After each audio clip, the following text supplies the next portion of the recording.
Oh, we are 1 month away from the first day of spring, so now is really the time to start thinking about your garden.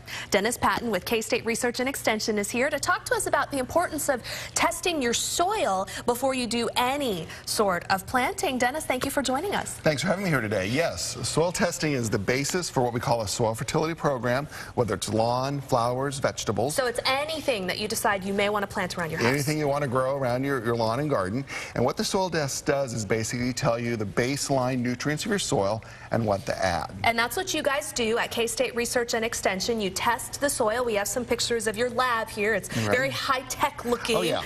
So what exactly are you guys testing when you test the soil? Well, we usually recommend around Kansas City, the most important thing is test for pH, because pH then monitors whether or not the nutrients in our soil are available to the plants. Our pHs tend to be high here, so we want to add sulfur to lower them, but we never want to do that without the soil test. And then also it'll monitor the phosphorus, potassium, which are two of the other major nutrients our plants need to grow well here in Kansas City. Okay, so important here is to make sure you get the right kind of soil. Let's go ahead and start over here because this is kind of native to our ground. This is our yucky Kansas City clay. It holds a lot of water. It's very hard. The good thing is most of our soils are fairly nutrient rich. The problem is with pH, things like that, they may not be available to the plant. So we kind of want to take that, and then we're going to want to skip over here to the compost, which is what we make out of our leaves, grass clippings, things like that. Okay, so it's not manure. I can touch it. It's not manure. No, that's actually 100% leaves out of my compost bin.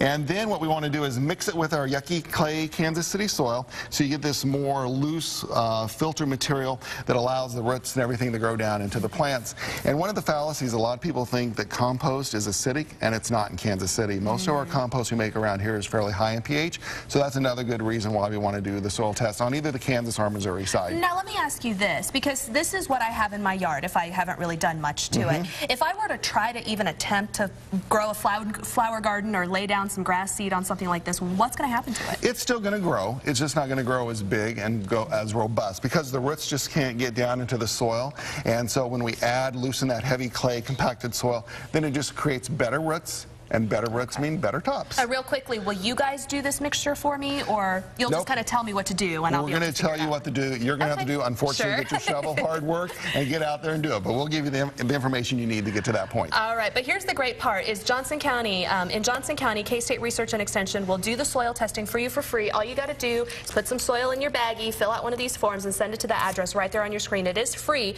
This is, again, for Johnson County. Jackson County, we checked, is about $15. But Correct. Dennis, you say it's definitely worth it. It's well worth it. It's a great investment. All right. Thank you so much, Dennis Patton, for joining us here today.